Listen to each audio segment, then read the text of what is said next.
again with Billy Good, the Goods fam here on Twitch, and we're going to be working with the MPC X again today. We're following up with what we were doing on Saturday.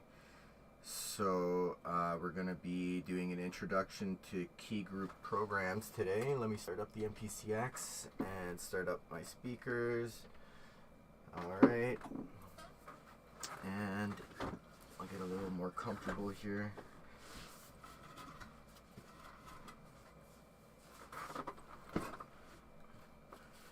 Alright, and the glare on here was noticeable last time, so I'm going to see if maybe a different angle works this time. I'm just going to put it on the last notch,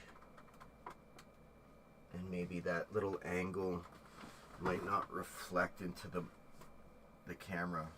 I see I knocked it a little bit. It's hanging funny. But yeah, that might be good. You might be able to see that. I mean, I don't know. Depends on how big your screen is, I guess.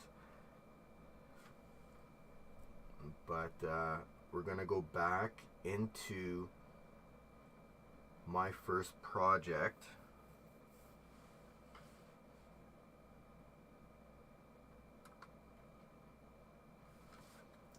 Also, if you are here and watching, please jump in the chat today. I'd like to get 5 people chatting at once. That's been my goal for like a few days now. So if we could get that, that would be amazing. Also, follow, subscribe, and hit the notification bell. It'll let you know of the schedule when we're doing the next live on Twitch. So, all right. Setting the root note. Now, before we perform any more sound shaping, we need to address the really important aspect of configuring key group programs, setting the root note, the correct root note. The playable notes in a musical key group program should be set to play the correct pitch for each note. That is, when you hit a C note on your keyboard, or via the MPC pads, the key group program should play the pitch sample as a C note. To achieve this, you must tell the MPC the musical key of each sample assigned within a key group program. Once the MPC knows what key a sample is, then it is able to tune it by the correct amount for each musical note in the instrument. Now you're probably thinking, but the MPC already detects the key of a musical sample. Well, yes and no. At the time of writing, automatic key detection is mostly aimed at drum programs and cannot be fully utilized by key group programs, which is of course a little bit insane, but hopefully this will get addressed in a future firmware update. So if you head back to Program, Samples, you'll see that the key parameter is nowhere to be seen. However, head over to Sample, Edit,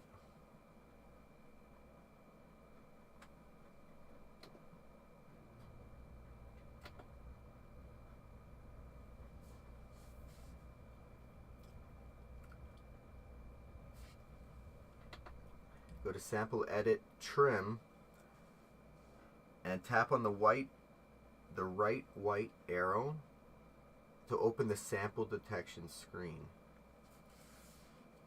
Wow, I didn't even know that existed. Alright. Learning new stuff every day. Alright, as you can see, the MPC has detected the key as C on this screen.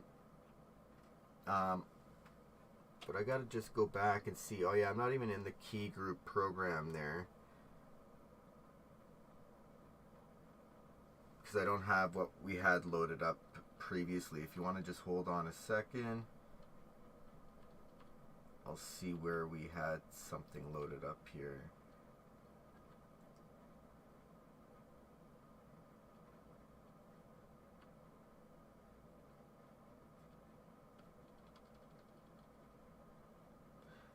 Chapter 11 folder.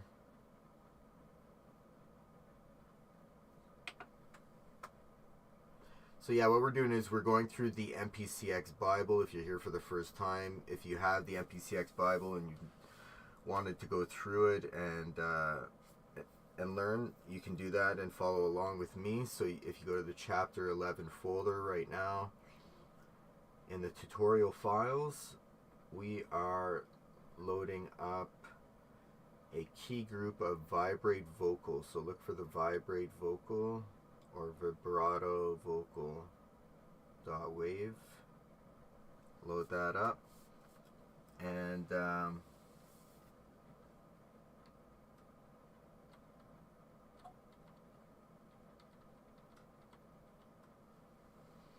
okay, now I'm going to go back to where we were, sample edit, and we're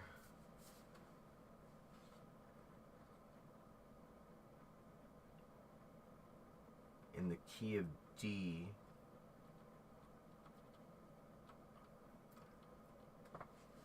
It also says major, but this is just the default setting and irrelevant to a single note sample like this.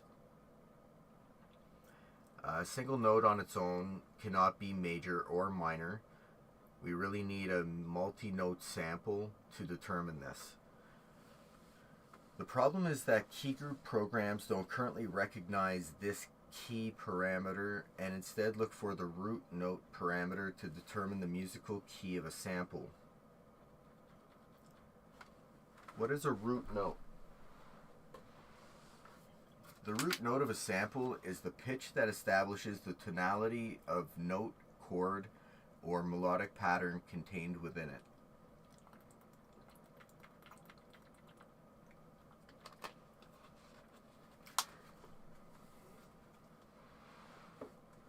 In a C major chord made up of notes C, E, and G played together, the root note would be a C.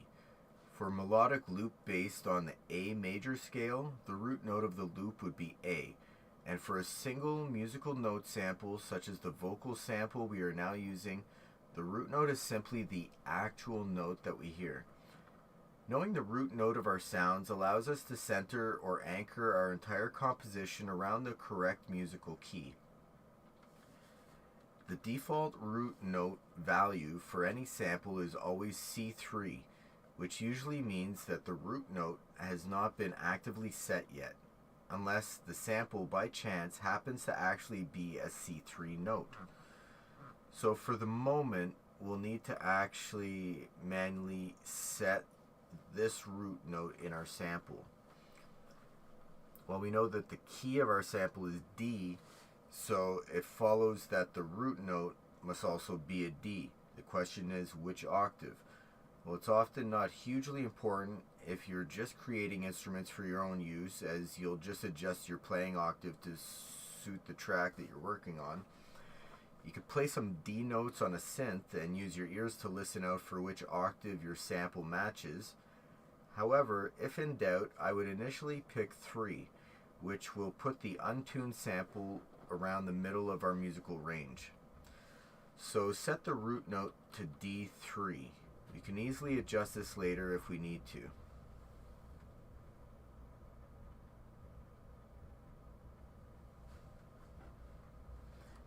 Adding effects to key group programs. Before we start to make some music with this instrument, let's add some effects. Now, this vocal sample features lots of lovely warm vinyl crackle, but this is perhaps a bit too intrusive on the main tonal sound of the sample. So let's use some EQ to tame it. Excuse me. We can do this by inserting an EQ plugin across the entire key group program. In Main, tap on the small eyeball icon near the top left of the screen to reveal the channel strip and make sure the program strip is selected.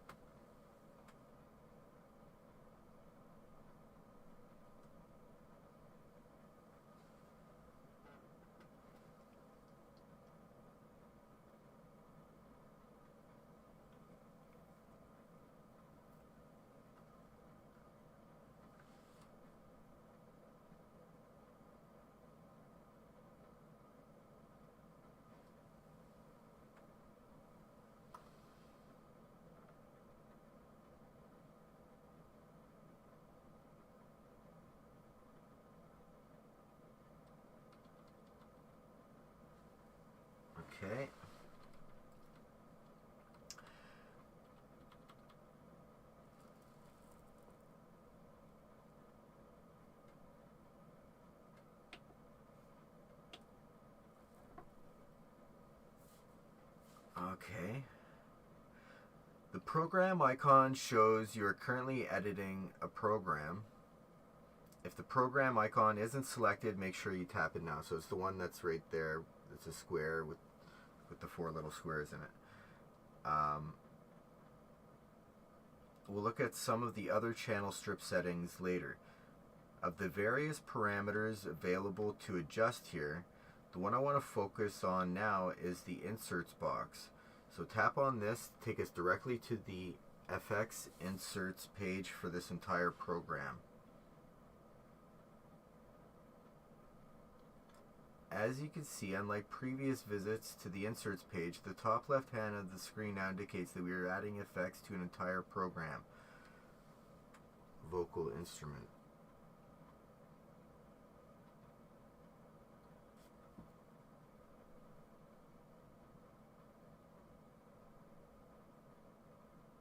I don't know. I don't have vocal instrument showing up there.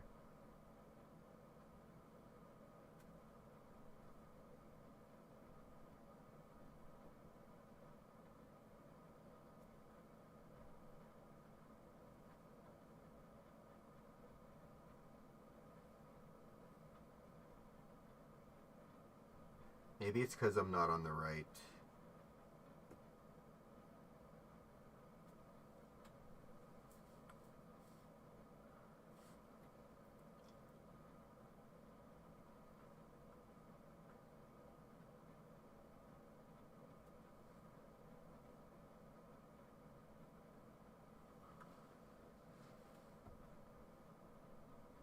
No.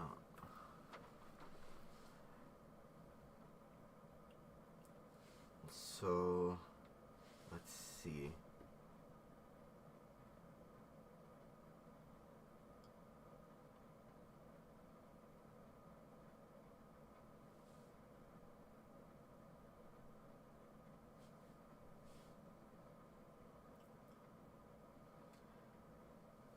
I'm gonna try and load up. I don't know what I'm doing. Let's see if it works.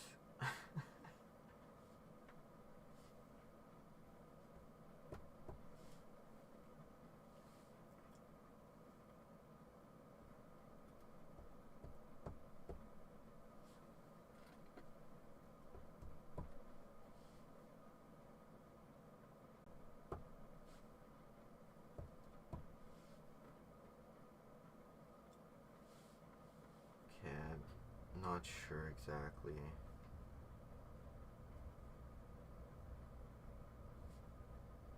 It might have been on a different...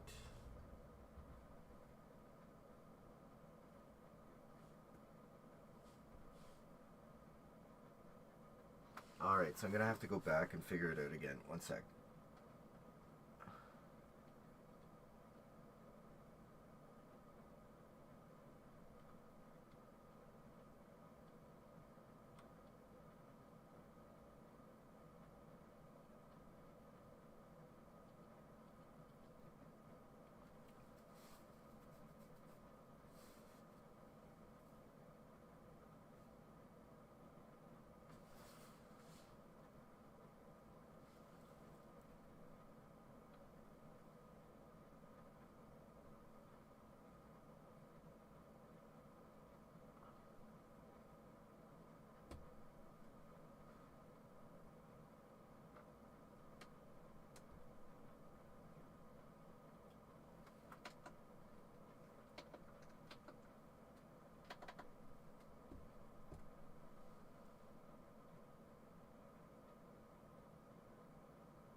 Okay, I'm gonna add a new key group program.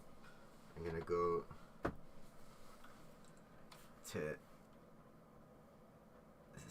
pad A01 and I'm gonna try and load up into there.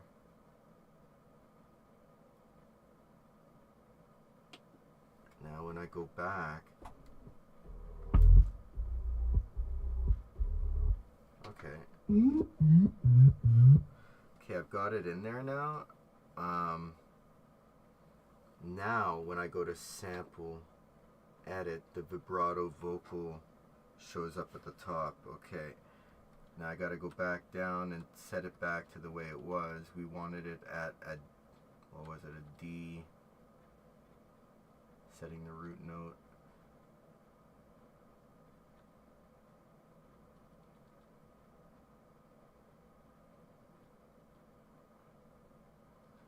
Set the root note to D3. Okay.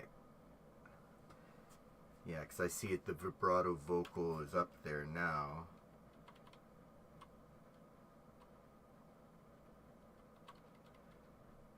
Seems a little bit different though. Sample edit. Oh yeah, okay. No, that's exactly what I see. Okay. So the root note's D3. Now we're gonna go back to where we were.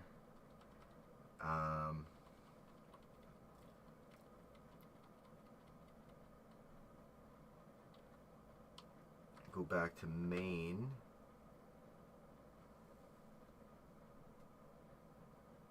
Shouldn't the vibrato vocal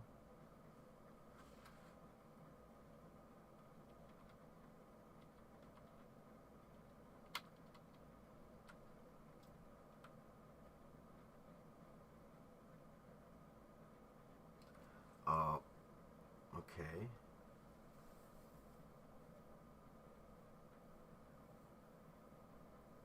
Vocal instrument. Did they change the name? Anyway, I'm gonna just take a look here.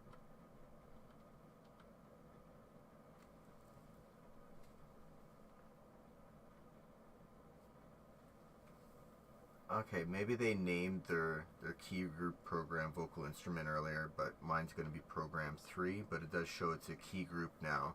So we're going to add the effects into it. Okay.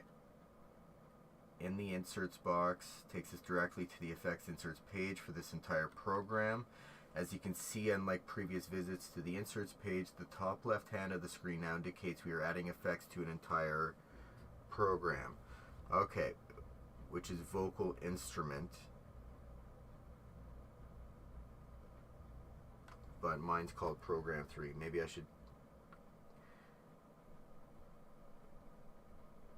name it that as well, just to be sure that we're all following along.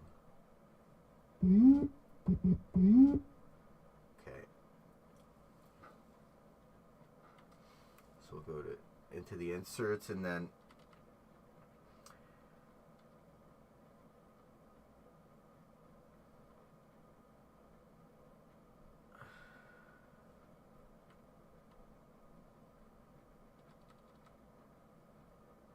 when we apply an effect across an entire program, it will apply those effects across its entire output.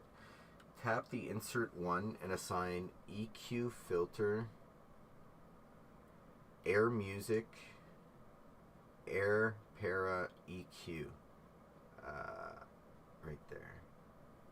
Okay. And hit the pencil icon.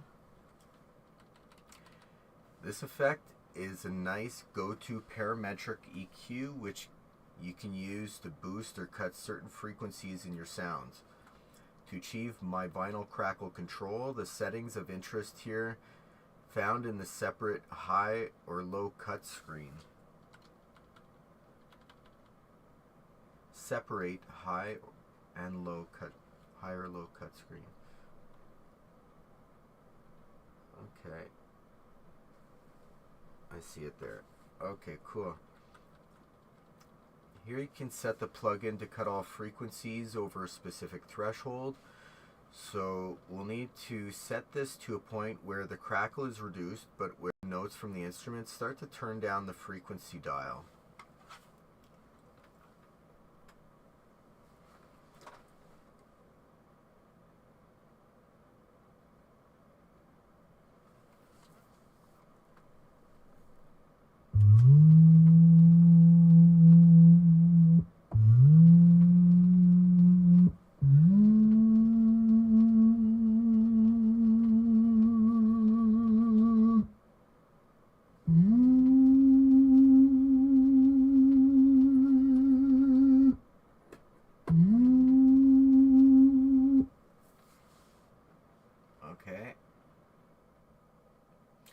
As you do, you should hear the higher frequencies begin to reduce.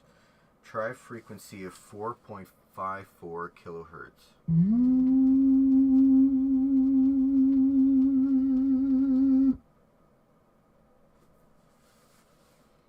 You can also experiment with the filter slope by adjusting the type value.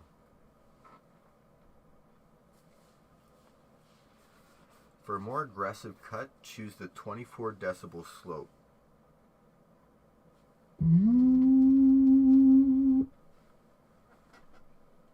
But I prefer the fairly gentle slope of the default 12 decibel. As you can hear, we are not completely removing the crackle, just reducing it. In fact, I quite like the crunchy vibe the high cut has imparted. While you are here, we could add some low cut to take out the low, muddy rumbles from the sound. Turn the low cut on. Oh, okay. I didn't have it on earlier.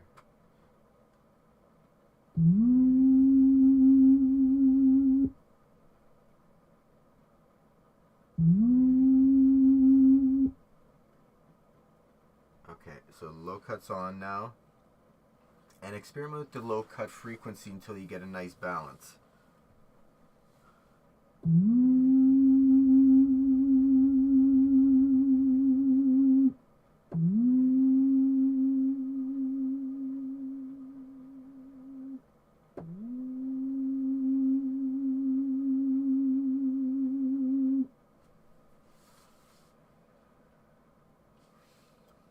Where the rumbles are diminished, but the instrument still retains some bottom end and warmth, I set mine to 194 hertz.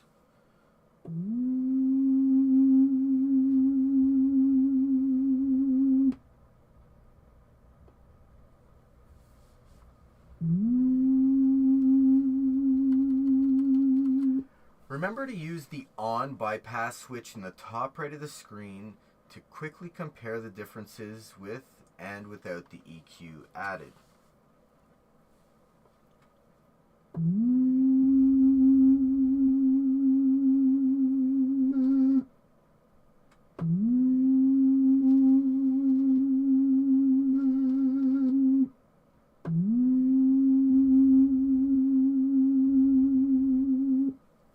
Wow, okay.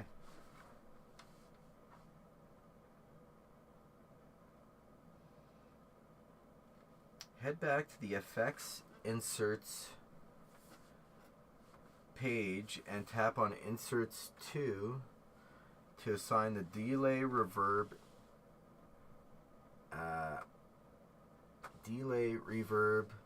air music, air diff delay.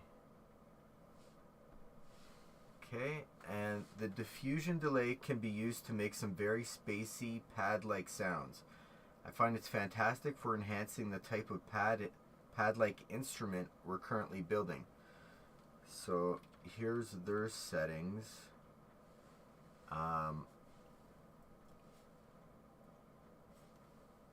They had the time at 1/16.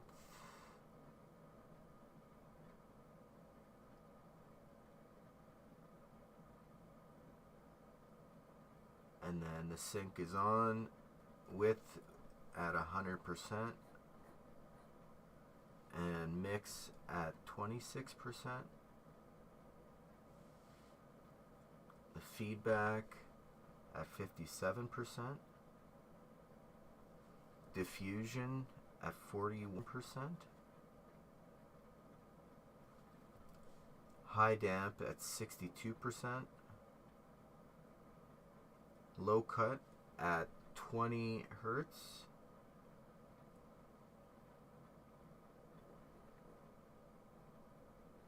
So all the way down. And pan at 0%. So this effect syncs with your sequence using the time setting. I've set this fairly quick at 1/16. The feedback controls the length of the echo produced, which at 57% is fairly long, but watch out for longer feedback times as they can quickly turn your track into a big mushy mess. The diffusion parameter controls how smooth the separation between the 1/16th decay divisions are. At 100%, there will be not noticeable separation, so it will sound more like a reverb, while diffusions near 0% will sound defined and separated. So you'll be able to clearly hear each individual 1/16th echo. I set a diffusion of 41%. I gave the delay a maximum width of 100% to try and give it as much presence as possible, and finally set a mix of 26%, which seemed to give a good balance between the spacey pad-like effect and retaining the definition of the raw sound. I'm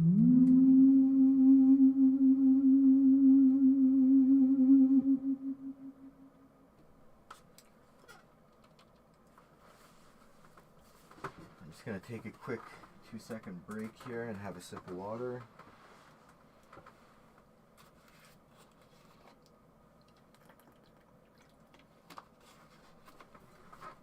Today, if you're here, I'd like 5 people to be chatting all at once, so that would be amazing if we could get that. And if you could help out, that's all you need to do. Just put an icon or anything in the chat, anything. Thank you. Also, subscribe and follow and hit the notification bell to let you know of the next stream that we do. I'm here every day, 10 to 11 a.m. Eastern Time. I'm Philly Good on the MPC X, and this is the Goods fam on Twitch. And I'm basically just going through the MPC X Bible step by step, showing how to use the MPC X, because the knowledge will make a huge difference in how you use the machine. So let's create a little community and all help each other learn together, alright? Reshaping the envelope to create a pulse. With the diffusion delay now added, I think we can revisit that amp envelope and perform some more aggressive shaping. As our original vocal sample has a finite length, to overcome this, we could loop our advanced technique later in the course. Instead, let's just look at how we can change this to a pulse-like sound. A pulse is what I refer to as a sound that will hold down the note. It will also have the same length no matter how long you hold down the pad for, be it a quick stab or a long press down. To achieve this, we keep the key group set to note on.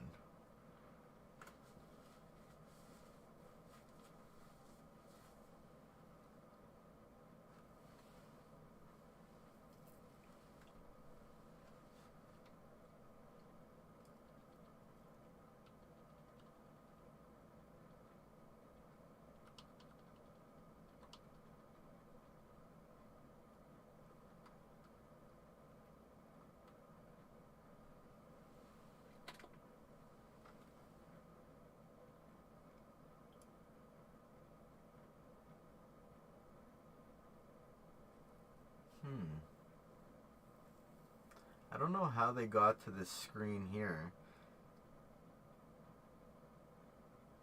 Oh, this must be on a different MPC. Yeah. But, yeah, it's pretty much this screen here. So under Program Edit, Envelopes,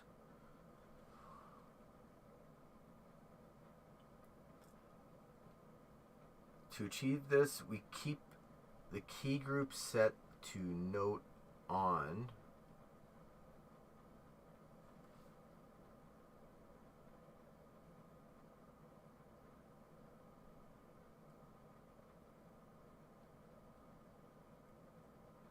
But we reduce the sustain.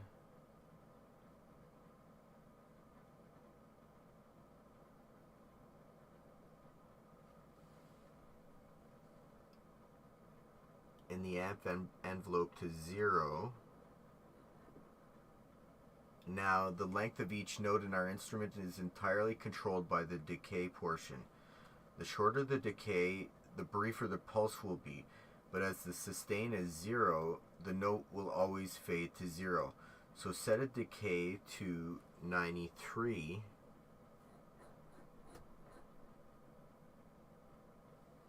and sustain to 0 as shown above, or shown on your screen here, and press and hold down a note. You'll hear it completely fade out.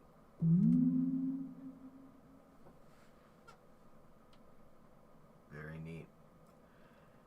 And if you just quickly stab the note, then the release setting of 93 takes over. Basically, with a sustain of 0, giving your sound an equal release and decay setting should produce a identical pulse, whether the note is jabbed or held down, and it shouldn't matter where on the keyboard you play this. The note length should generally be the same regardless of the amount of tuning involved. Start playing the newly created key group instrument.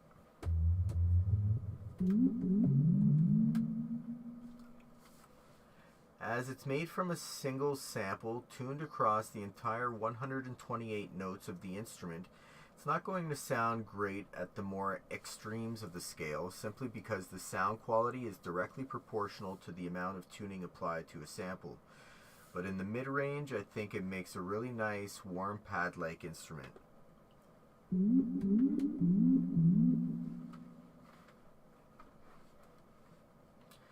Now, when it comes to recording, a key group program is no different to a plug-in program, in as much as you can either play it with the pads or an attached keyboard, or use features such as Pad Perform and the arpeggiator. We know from our previous plug-in performances that our sequence is in the key of C sharp minor, so we can configure Pad Perform accordingly and create something melodic from this.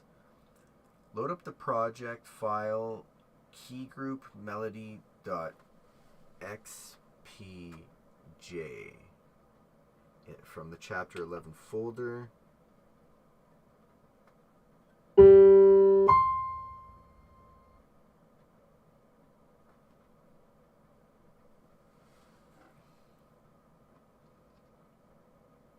And hit play start in sequence 1.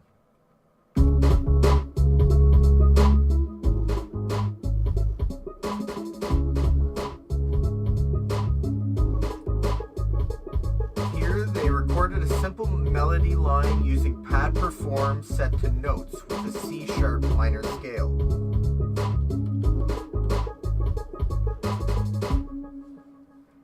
Tweaking pitch. While the MPC is very good at detecting pitch in the sample edit screen, it's not able to tell you if the sample is at perfect concert pitch, so it might be a little bit sharp or flat. Remember that we have a proper tuner in the menu screen, so you could use that to check how many cents out the raw sample may be from concert pitch. Normally you could just load up the key group instrument, go to menu, tuner,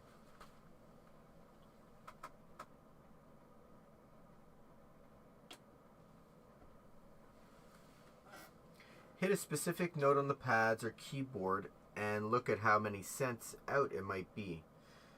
We saw this in chapter 9. You can then go back to the raw sample in sample edit and adjust the tune parameter accordingly. However, the vocal sample in our current program is so short that the tuner struggles to settle on a cents reading. The pitch is generally correct, but the tuner can't really tell us if it's a perfect concert pitch. In these cases, you'll just have to use your ears. If it sounds a little off against the rest of your beat, try tweaking the tune parameter until it gels nicely. I tweaked the tune to a minus 0.16.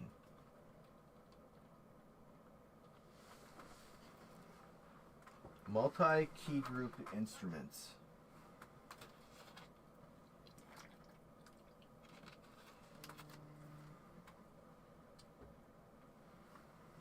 One of the biggest limitations of using a single sample in a key group instrument is the way the sample can rapidly degrade in quality once it gets tuned to extremes.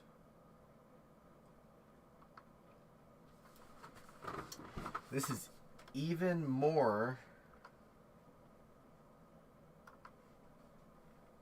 of a problem if we are trying to create an instrument such as a piano or a guitar, where creating a certain amount of realism is paramount.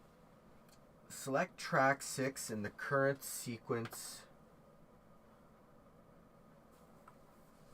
1. As track 5 was a key group track, track 6 should mimic its settings.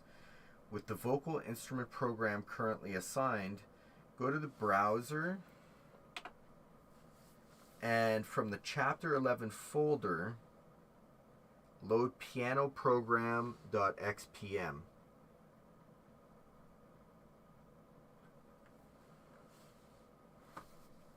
Go back to main,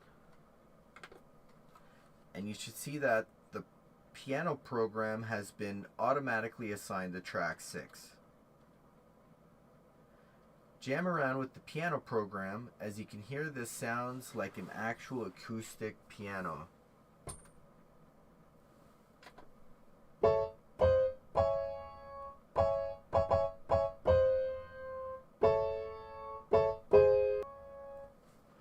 Sounds cool. But unlike our single sample vocal instrument program, this key group program actually uses 16 unique samples originally recorded directly from the real acoustic piano, with 16 matching key groups used to spread each sample across its own small limited note range. By reducing the amount of tuning required for each sample, we are able to produce a reasonable recreation of a real acoustic instrument, with the downside of using up more memory. We're actually going to learn how to build this very key group instrument in chapter 22, but for the moment, let's just use it to add a piano melody to the sequence. Generating random notes. Hit play start and begin jamming with the piano. You can try freestyle with the pads or an attached keyboard, or use pad perform, or even the arpeggiator. If you ever really stump for an idea for melodic line or hook, the MPC has a nice little idea generator for you. On the track row, select the pencil icon. Okay, first I'm just going to something.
for melodic liner hook, the MPC has a nice little idea generator. On the track row, select the pencil icon, and there's generate random events. Tap on the generate random events. This function simply lives up to its name, as it will generate a bunch of random events on your track based on the criteria you set. Let's start with some basic default settings. If the current track is a key group, MIDI, or plug-in track, then the event type will be pre-selected for melodic events, so leave this untouched. Leave replace set to replace all events, as in this example will be continually generating new melody lines until we find something that sounds good. Pattern size is automatically set to cover our entire sequence, 4 bars. So let's leave this as it is. Leave note length at 1/16. Drag your finger upwards to reveal the melodic event options at the bottom of the page. We'll use the start note and end note parameters to limit the range of the generated notes. Let's try some really high register piano notes. So set this to a C#6 and a C#7.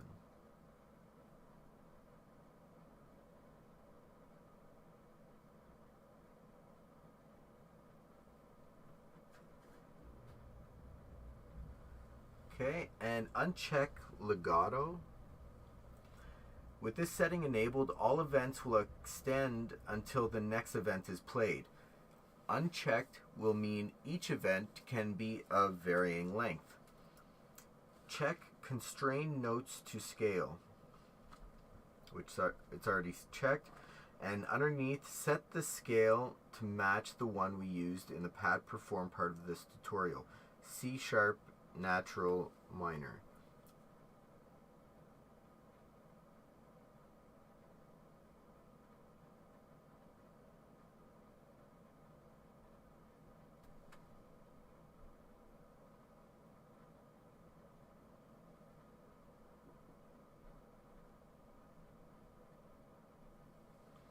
So C# natural minor.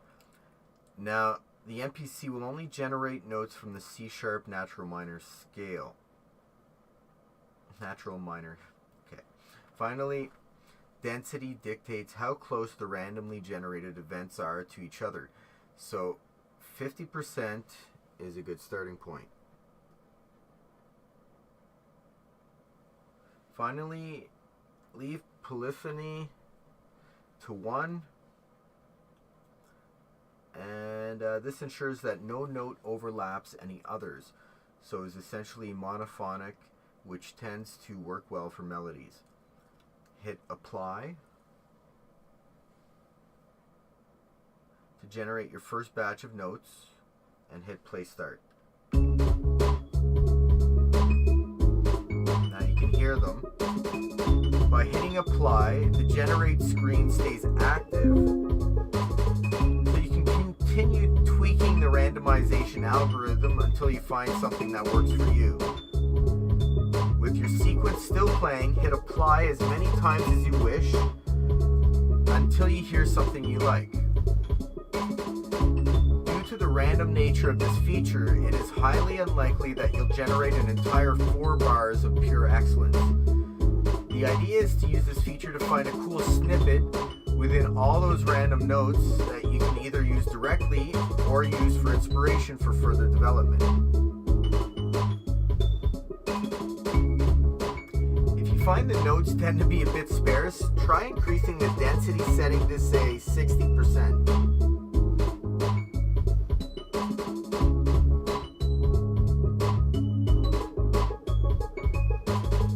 When you do hear something you like, hit close.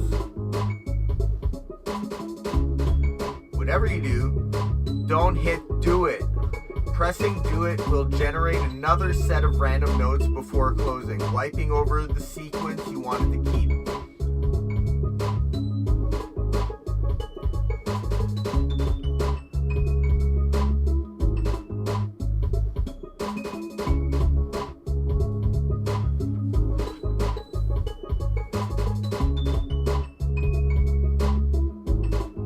Load up the project file pianomelody.xpj from the Chapter 11 folder. Track 6 in Sequence 1 features a randomly generated piano line that they used above random events settings. That they used the previous random events.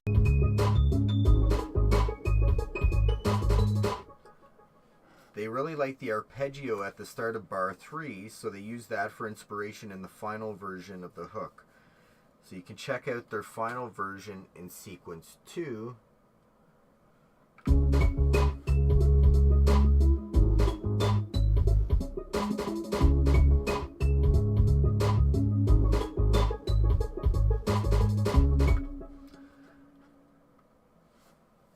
In this, they've kept the melody very simple using arpeggios, which are effectively broken chords that follow the underlying chords of the sequence.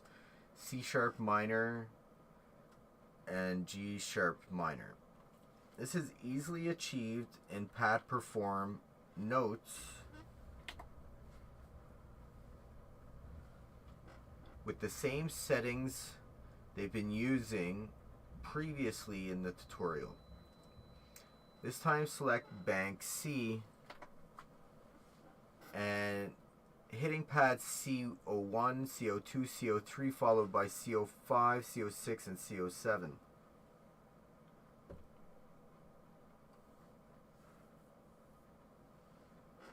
I must have misread something there. So we got the piano melody.xpj loaded up. Track 6. Oh, that's why. We're not on track 6.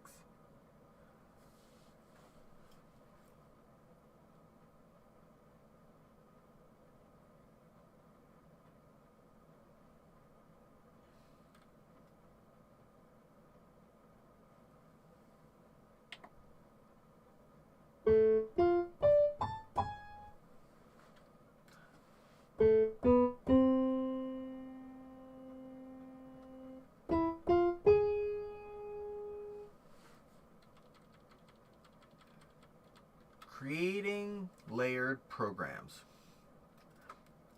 So far, we've seen that whether we use the MPC pads or an attached controller, we only control the currently selected track in the current sequence. Change the track and your pad or controller will now play the sounds from the program assigned to this new track. You can, however, control multiple tracks from a single controller, which can be used for multiple purposes. Some of the examples in the following tutorials require that you have a keyboard attached to your MPC. Luckily I do. I have a little Akai MPK Mini. And you can find out how to connect keyboard controllers to your MPC in Appendix A in the MPC X Bible. MPC key owners can, of course, just use their built-in keyboard. They don't have to worry about it. Send to multi-program layering. In this tutorial, we're going to play two programs together in unison to create a layered program. This example works with pads or an attached controller. Load the layering programs.xpj project file from the Chapter 11 folder. Sequence 1, separate tracks, uses an electric plug-in patch. In main, select Sequence 1, Track 1, and play some notes with your keyboard controller.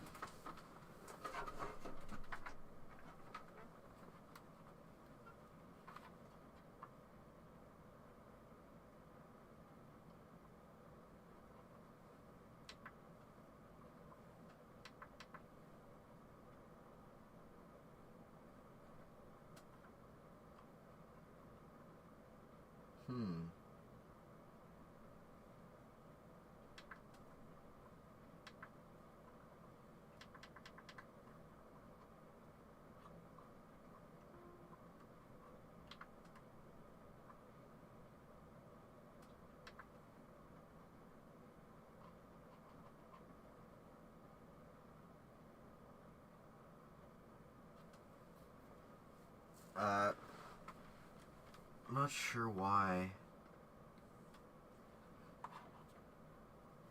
I do have it connected, and it does play things.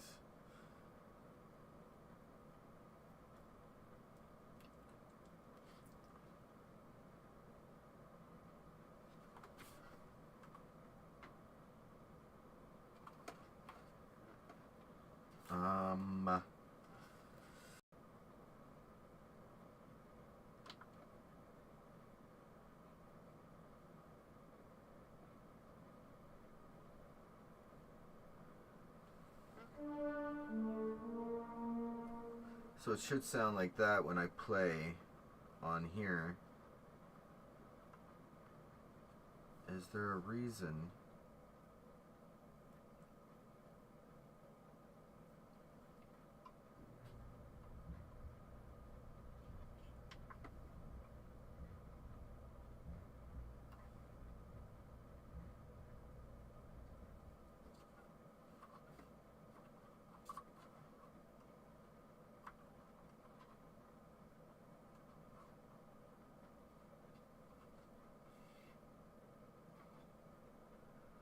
Well, I'll have to figure this out for tomorrow, I guess.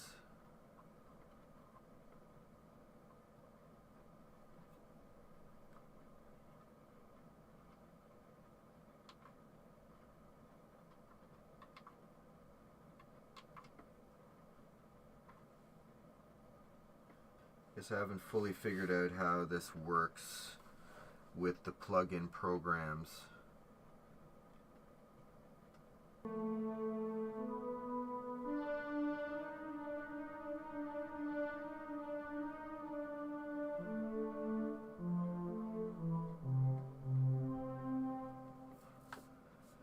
Well, yeah, I guess so. I'll have to figure that out later on and come back to you tomorrow with that. Hopefully figured out. And if not, we'll just use the pads to continue with what we're doing here. I'd like to say thank you to anyone that tuned in today. And if you can, in the last few minutes, please jump in the chat. I would like to get 5 separate people chatting. That's my goal. I want to hit that milestone so I can look to the next one and keep improving this channel. So that would mean a lot to me. It doesn't really do anything for me other than show me that I'm getting a little bit engagement and some views. So it might build my self-esteem a little bit and help me perform a little bit better anytime I do a live. So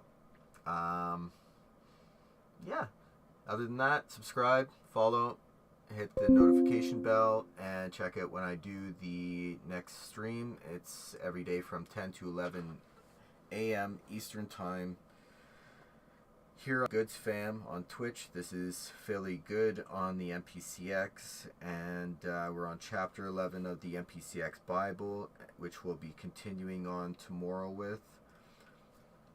So I'll see you all then, and for now I will go to the beat I made on Monday, and we'll just listen to that as we head out for the day.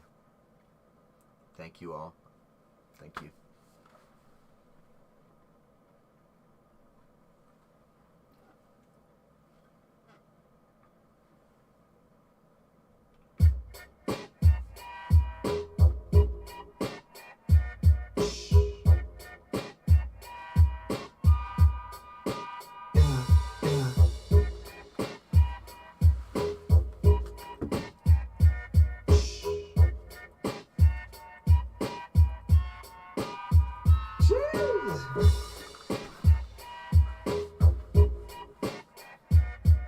And thank you for tuning in.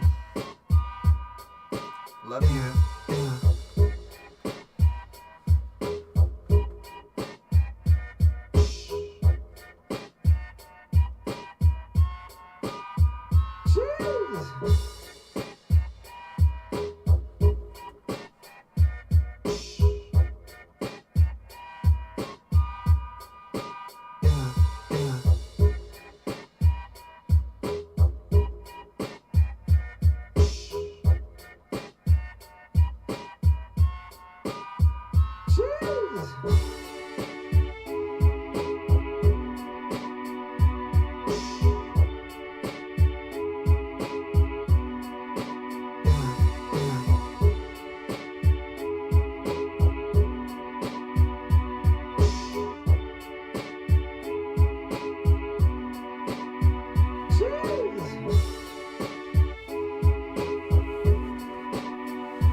see if I can do a raid since there's 2 viewers in here. I've never done a raid really, but we'll see if we can do it right now.